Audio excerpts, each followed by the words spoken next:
امبالے تک عمران کو کچھ تشویش رہی، اس کے بعد وہ کسی حد تک مطمئن ہو گیا۔ دلی گاڑی رات کے وقت پہنچی۔ رات میں اس اسٹیشن پر پلیٹ فارم پر اس نے گزاری۔ دوسرے روز صبح ممبئی جانے والی گاڑی میں سوار ہو گیا۔ دلی اسٹیشن پر اس نے تقریباً رات جا کر ہی گزاری۔ چنانچہ ممبئی جانے والی گاڑی کے وہ اوپر والی خالی برتھ پر جا کر لیٹ گیا۔ لیٹتے ہی اسے نیند آ گئی۔ آگرہ اسٹیشن پر ٹرین رکی تو تھوڑی دیر کے لیے اس کی آنکھ کھلی اور وہ پھر سو گیا۔ وہ زیادہ سے زیادہ آرام کرنا چاہتا تھا۔ دوسری بار ٹرین رکی تو اس نے برتھ پر سے جھک کر باہر دیکھا، کوئی بڑا اسٹیشن آ گیا تھا، اور برتھ سے اترا تو معلوم ہوا کہ گوالیار کے اسٹیشن پر رکی ہوئی ہے۔ یہاں اس ایک انگریزی اخبار خرید لیا اور ایک طرف کھڑا ہو کر پڑھنے لگا۔ اس میں کشمیر میں فوجی ایمونیشن میں دھماکے کی خبر چھپی ہوئی تھی۔ خبر کے آخر میں لکھا ہوا تھا کہ ملٹری اور سول انٹیلیجنس اس تباہی کے ذمہ دار کشمیری مجاہدین کو گرفتار کے لیے وسطی بھارت تک پھیل گئی ہے، اور توقع ہے کہ بہت جلدی اس دھماکے کے ذمہ دار دہشت گردوں کو گرفتار کر لیا جائے گا۔ وسطی بھارت کا پڑھ کر عمران کو تشویش ہوئی۔ انٹیلیجنس نے اپنا اندھارا کار بھارت کے وسطی علاقے تک پھیلا دیا تھا، اور عمران اس وقت بھارت کے وسطی علاقے میں ہی سفر کر رہا تھا۔ اس کا مطلب تھا کہ وہ خطرے کے علاقے میں سے گزر رہا تھا اور اسے احتیاط کی بہت ضرورت تھی۔ وہ جانتا تھا کہ انڈین آرمی کا کشمیر میں اتنا زیادہ اور تقریباً ناقابل تلافی نقصان ہوا ہے، وہ مجاہدین کی گرفتاری کے لیے کچھ بھی کر سکتی ہے۔ عمران نے اخبار اپنے سامنے رکھا اور پلیٹ فارم کا جائزہ لینے لگا۔ اب اسے معلوم ہوا کہ پلیٹ فارم پر ملٹری پولیس کے 6-7 جوان موجود تھے۔ اس کا مطلب تھا کہ انٹیلیجنس بھی سفید کپڑوں میں یہاں موجود ہوگی۔ عمران نے اخبار طے کر کے صدری کی جیب میں رکھا اور خاموشی سے اپنے ڈبے میں داخل ہو کر اپنی برتھ پر آ کر لیٹ گیا۔ وہ انٹیلیجنس والوں کی نظروں سے دور رہنا چاہتا تھا۔ اتنے میں ایک پولیس کانسٹیبل ڈبے کی کھڑکی میں سے اندر جھانکتے ہوئے آگے نکل گیا۔ گاڑی چلنے کا نام نہیں لے رہی تھی۔ گوالیار بڑا اسٹیشن تھا، یہاں گاڑی کو زیادہ دیر رکنا تھا۔ ایک منٹ بڑا مشکل ہو رہا تھا۔ ہر لمحے عمران کو کھٹکا لگا ہوا تھا کہ کہیں کوئی انٹیلیجنس والا ملٹری پولیس کا جوان اندر آ کر مسافروں کی چیکنگ شروع نہ کر دے۔ اگرچہ عمران کا لباس ہندوانہ تھا، پھر بھی اسے پکڑے جانے کا پورا خطرہ تھا۔ اس کے سر پر بڑا خطرہ منڈلا رہا تھا۔ اسٹیشن پر ملٹری پولیس کو دیکھ کر عمران کو اس بات کا ثبوت مل گیا کہ CID کی ایجنسیوں نے اپنا جال دور دور تک پھیلا دیا ہے۔ آخر گارڈ کی آواز آئی۔ اس کے بعد ٹرین چل پڑی۔ آگے بڑا اسٹیشن جھانسی کا تھا۔ جھانسی بھی خطرناک اسپاٹ تھا اور یہاں فوج کی بڑی چھاونی تھی۔ ٹرین اپنی مخصوص رفتار سے آگے بڑھ رہی تھی۔ عمران کے ذہن میں طرح طرح کے خدشات پیدا ہو رہے تھے۔ اپنی طرف سے تو عمران نے بہت کچھ سوچ رکھا تھا، لیکن موقع پر ہر قسم کی صورتحال کو دیکھ کر ہی کام کیا جاتا ہے۔ بہرحال عمران نے اپنے آپ کو پوری طرح سے ذہنی طور پر تیار کر لیا تھا۔ ایک خیال اسے یہ بھی آیا کہ کسی اسٹیشن پر گاڑی سے اتر جائے اور رات کے وقت ممبئی جانے والی گاڑی پکڑ لے، لیکن اس میں بھی خطرہ تھا۔ ٹرین وسطی بھارت کے جنگلاتی نیم پہاڑی علاقوں میں سے گزر رہی تھی۔ ٹرین کی رفتار ہلکی ہونی شروع ہو گئی۔ عمران نے نیچے جھک کر ایک مسافر سے پوچھا کہ کون سا اسٹیشن ہے۔ اس نے کہا جھانسی آ رہا ہے بابو۔ جھانسی کے اسٹیشن پر گاڑی رکی تو عمران ڈبے کے اندر برتھ پر ہی لیٹا رہا۔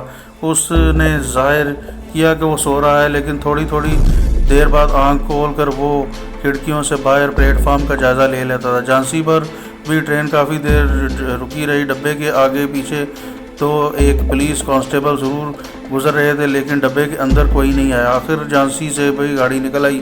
جھانسی کے بعد بڑا اسٹیشن بھوپال تھا۔ دن کی روشنی ماند پڑ چکی تھی جب ٹرین بھوپال کے اسٹیشن پر رکی۔ عمران برتھ پر لیٹے تھک چکا تھا۔ وہ باہر کی صورتحال کا جائزہ بھی لینا چاہتا تھا۔ بس یہیں اس سے غلطی ہو گئی، لیکن قسمت میں جو بات لکھی ہوتی ہے وہ پوری ہو کر رہتی ہے۔ عمران برتھ سے نیچے اتر آیا۔ ڈبے میں مسافر بیٹھے ایک دوسرے کے ساتھ باتیں کر رہے تھے۔ پلیٹ فارم پر کافی رونق تھی۔ عمران کو بھوک محسوس ہوئی۔ اس نے سوچا یہاں کچھ تھوڑا بہت کھا لیا جائے۔ چنانچہ وہ ڈبے سے باہر نکل آیا۔ کچھ فاصلے پر اسے چائے کی کینٹین نظر آئی۔ جہاں 2-4 مسافر کھڑے چائے پی رہے تھے۔ عمران نے سوچا کہ کھانا کھانا چاہیے، ایک بند مکھن چائے کے ساتھ لیا، رات گزر جائے گی تو صبح دیکھا جائے گا۔ وہ کینٹین پر آ کر کاؤنٹر کی طرف کھڑا ہو گیا۔ اس نے کاؤنٹر کے پیچھے کھڑے آدمی سے بند مکھن اور چائے کے لیے کہا، یہ چیزیں اسٹیشن پر گاڑی آنے سے پہلے تیار رکھی ہوتی ہیں۔ کاؤنٹر والے نے ایک پلیٹ میں بند مکھن رکھ کر چائے کے گلاس کے ساتھ عمران کی طرف بڑھایا۔ عمران نے وہیں بیٹھ کر اسے خاموشی سے کھایا اور ایک گھونٹ چائے پی۔ اتنے میں ایک ادھیڑ عمر آدمی اس کے پاس آ کر کاؤنٹر سے لگ کر کھڑا ہو گیا اور اس نے چائے کا ایک گلاس لے لیا۔ عمران خاموشی سے چائے پیتا رہا۔ اس دوران عمران نے محسوس کیا کہ ادھیڑ عمر آدمی اسے مسلسل دیکھ رہا ہے۔ عمران کی چھٹی حس نے اسے باخبر کر دیا۔ اس نے ابھی آدھا گلاس ہی پیا تھا کہ باقی اس کا آدھا گلاس رکھ کر عمران اپنے ڈبے کی طرف چل پڑا۔ ڈبے میں آ کر وہ چپکے سے برتھ پر چڑھ کر بیٹھ گیا۔ اسے برتھ پر لیٹے 5-7 منٹ ہی گزرے ہوں گے کہ ڈبے میں 2 پولیس کانسٹیبل ایک انسپکٹر داخل ہو گئے۔ عمران سمجھ گیا کہ وہ ادھیڑ عمر آدمی CID کا تھا اور اسے اس پر شک ہو گیا ہے۔ پولیس انسپکٹر نے کسی مسافر سے کوئی بات نہ کی۔ ڈبے میں داخل ہوتے ہی اس نے سیدھا عمران کی برتھ کی طرف دیکھا اور پھر اس کے قریب آ کر کہا، باہر آ جاؤ۔ عمران کو معلوم ہو گیا تھا کہ اس نے کیا کرنا ہے۔ اس نے سب سے پہلے اپنا اعتماد بحال کیا اور برتھ سے اٹھتے ہوئے پوچھا، کیا بات ہے؟ ہاتھ میں بیت کا 1 فٹ لمبا ڈنڈا تھا۔ اس نے ڈنڈا سے عمران کو نیچے اترنے کا اشارہ کرتے ہوئے کہا، تم سے ایک ضروری بات کرنی ہے، تھوڑی دیر کے لیے باہر آ جاؤ۔ پولیس کانسٹیبل اس کے پیچھے کھڑے ہو گئے۔ عمران سمجھ گیا کہ وہ پھنس گیا ہے، لیکن اتنی جلدی وہ ہار مارنے والا نہیں تھا۔ اس نے برتھ سے اترتے ہوئے کہا، میں بھارت ورش کا ذات شہری ہوں، پہلے آپ لوگ مجھے بتائیں کہ مجھے کیوں باہر لے کے جایا جا رہا ہے۔ پولیس انسپکٹر نے مسکراتے ہوئے کہا، مہاراج پریشان ہونے والی کوئی بات نہیں، آپ سے 2-1 سوال پوچھنے ہیں، اس کے بعد آپ بے شک برتھ پر آ کر لیٹ جائیں۔ عمران ڈبے سے باہر نکلنے نہیں چاہتا تھا، لیکن باہر نکلنے کے سوا کوئی چارہ بھی نہیں تھا۔ وہ پولیس انسپکٹر کے ساتھ باہر آیا تو دیکھا کہ سامنے 6-7 مسلح پولیس کانسٹیبل کھڑے تھے۔ ڈبے کے مسافر بھی حیرانی اور دلچسپی سے عمران کو دیکھ رہے تھے۔ عمران کے کان میں کسی مسافر کا یہ جملہ بھی پڑا کہ مہاراج کوئی پاکستانی جاسوس ہوگا۔ پولیس انسپکٹر عمران کو پولیس کی معیت میں پلیٹ فارم پر ایک کمرے میں لے گئے، جہاں وہی ادھیڑ عمر آدمی پہلے سے کرسی پہ بیٹھا تھا، جس نے کاؤنٹر پر چائے پی تھی اور عمران کو بڑی گہری نظر سے دیکھا تھا۔ پولیس انسپکٹر نے عمران کو ایک کرسی پر بیٹھنے کا اشارہ کیا اور خود بھی اس کے سامنے کرسی کھینچ کر بیٹھ گیا۔ عمران نے ایک بار پھر بڑے اعتماد بڑے لہجے میں کہا کہ آپ آخر کار مجھے یہاں کیوں لے کے آئے ہیں؟ میری گاڑی چھوٹ جائے گی، مجھے بڑا ضروری ممبئی پہنچنا ہے۔ پولیس انسپکٹر نے کہا، فکر نہ کریں مہاراج، ٹرین یہیں کافی دیر رکے گی۔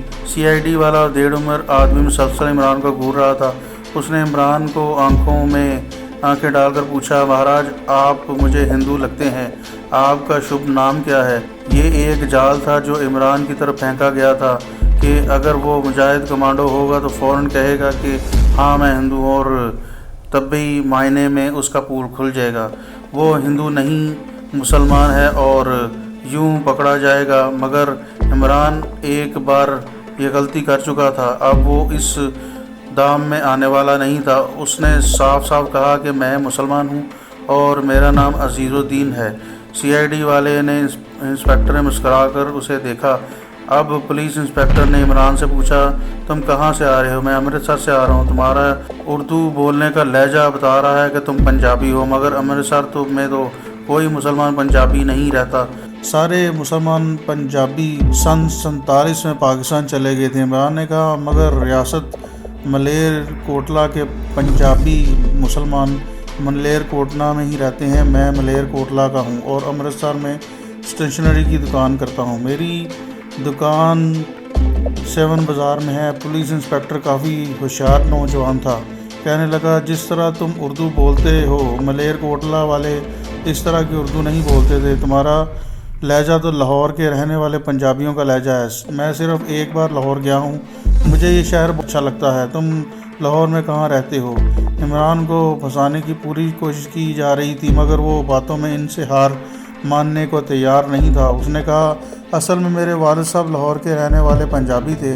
ملیرکوٹلا میں اپنی جوانی ہی میں اپنے بڑے بھائی کے ساتھ کاروبار کرنے لگا۔ میں ملیرکوٹلا میں ہی پیدا ہوا۔ CID والے نے عمران کو ڈائریکٹ سوال کیا، یہ بتاؤ کہ تمہارے ساتھ اور کون کون پاکستان سے بھارت میں داخل ہوا ہے؟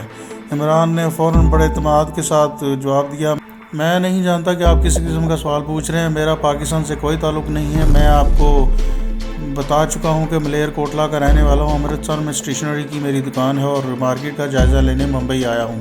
اس کے سوا میں کچھ نہیں جانتا۔ اتنے میں باہر ٹرین کی انجن کی وسل بجی، ساتھ ہی گارڈ نے بھی سیٹی بجا دی۔ عمران نے کہا، آپ لوگ ایک بھارتی شہری کو ناحق پریشان کر رہے ہیں، میری گاڑی چل پڑی ہے، میں جاتا ہوں۔ جیسے ہی عمران کرسی سے اٹھا، پولیس انسپکٹر نے عمران کے پیچھے کھڑے 2 کانسٹیبلوں کو اشارہ کیا۔ انہوں نے آگے بڑھ کر عمران کے بازو پکڑ لیے اور اپنے شکنجے میں لے لیے۔ پولیس انسپکٹر نے بولا، مسٹر عزیز الدین، آپ کو ہمارے ساتھ پولیس اسٹیشن چلنا پڑے گا۔ آپ مجھے کسی جرم میں پولیس اسٹیشن لے کے جانا چاہ رہے ہیں؟ عمران نے بڑے رعب سے پوچھا۔ پولیس انسپکٹر نے کرسی سے اٹھتے ہوئے کہا، یہ آپ کو تھانے چل کر معلوم ہو جائے گا۔ کانسٹیبل نے عمران کو دونوں بازوؤں سے پکڑ کر رکھا ہوا تھا، وہ اسے کمرے سے باہر لے آئے۔ پلیٹ فارم پر گاڑی آہستہ آہستہ بمبئی کی طرف جا رہی تھی۔ باہر جو کانسٹیبل کھڑے تھے انہوں نے بھی عمران کو اپنے نرغے میں لے لیا۔ پولیس انسپکٹر نے اپنے ریوالور نکال کر ہاتھ میں پکڑ لیا۔ ایک کانسٹیبل کے پاس، جو یقیناً حوالدار تھا، اسٹین گن تھی۔ اس نے اسٹین گن کا رخ عمران کی طرف کر رکھا تھا۔ بھوپال اسٹیشن کے باہر پولیس کی 2 گاڑیاں کھڑی تھیں، ایک جیپ اور ایک ویگن۔ عمران کو ویگن میں دھکیل کر 3 کانسٹیبل اس کے ساتھ بیٹھ گئے، ان میں ایک مسلح حوالدار بھی تھا۔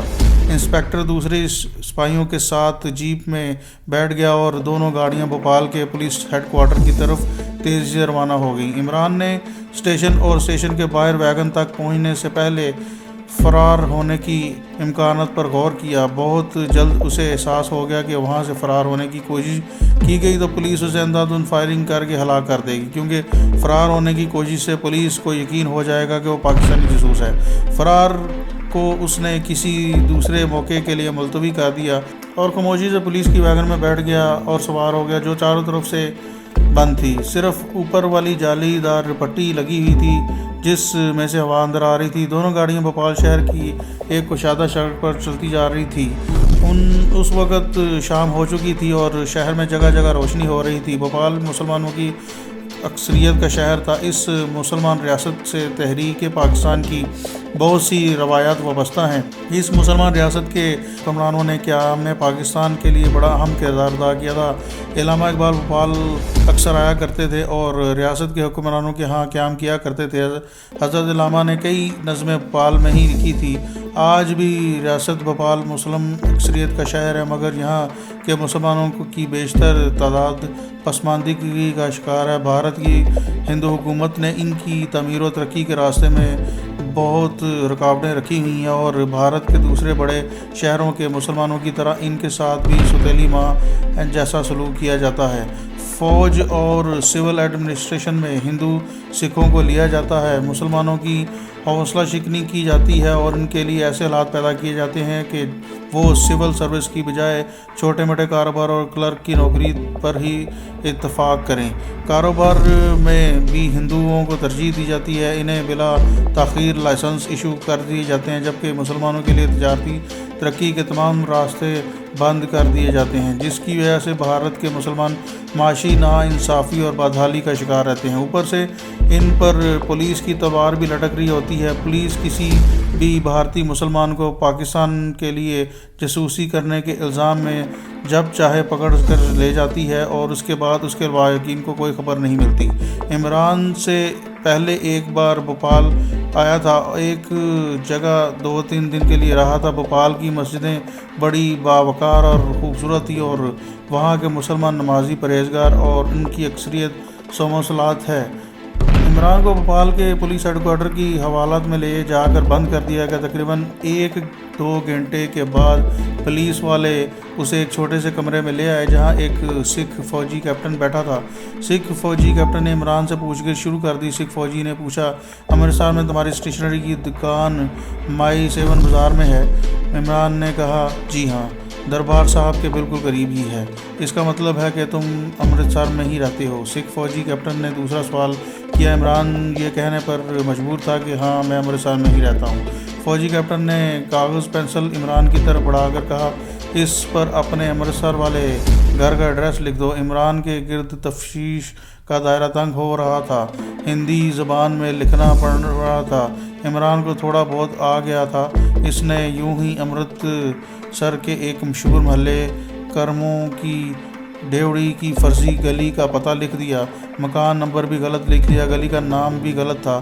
سکھ فوجی نے پولیس انسپکٹر کو ایڈریس والا کاغذ دے کر کہا، فوراً امرتسر کوتوالی پولیس اسٹیشن وائرلیس کر کے معلوم کریں کہ اس نام کی گلی اور اس نام کے مکان میں کون رہتا ہے۔ عمران سمجھ گیا کہ یہاں وہ مارا گیا ہے اور اس کا پول بورڈ جلدی کھل جائے گا۔ پولیس انسپکٹر کاغذ لے کر کمرے سے نکل گیا۔ اب سکھ فوجی کیپٹن نے عمران کو ایک طرح سے اعتماد میں لینے کی کوشش کرتے ہوئے کہا، دیکھو عزیز، ہمارا دھرم تمہارے دھرم کے بڑا قریب ہے۔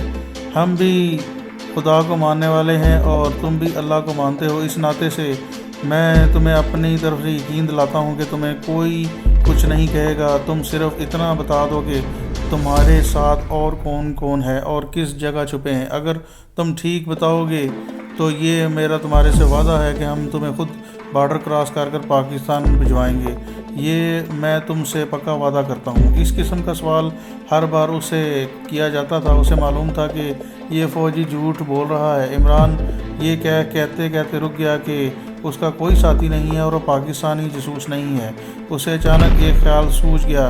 اس نے سکھ فوجی کیپٹن کی طرف دیکھتے ہوئے کہا، سردار جی، اگر آپ کو مجھے یقین دلا دیں کہ میں نے آپ کو اپنے ساتھیوں کے نام اور ان کے بھارت میں خفیہ اڈوں اور اپنے مشن کے بارے میں بتا دیا تو آپ میری جان بخشی کرا دیں گے، تو میں یہ سب کچھ صحیح بتانے کو تیار ہوں۔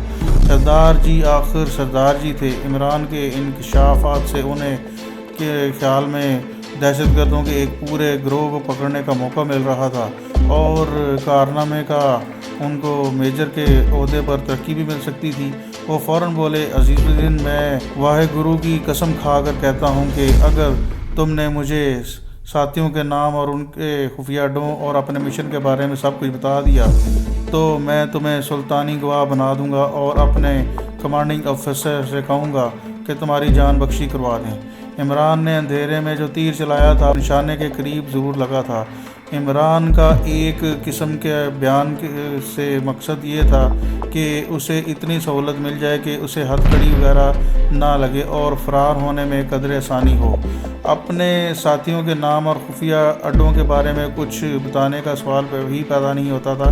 عمران نے سکھ کیپٹن سے کہا، سردار جی، میں نیا جہاد کشمیر میں آیا ہوں۔ مجھے اس قسم کی جاسوسی کا تجربہ نہیں، مجھے کوئی تربیت بھی نہیں ملی۔ میں دل کا مریض بھی ہوں اور مجھے بلڈ پریشر کی شکایت بھی رہتی ہے۔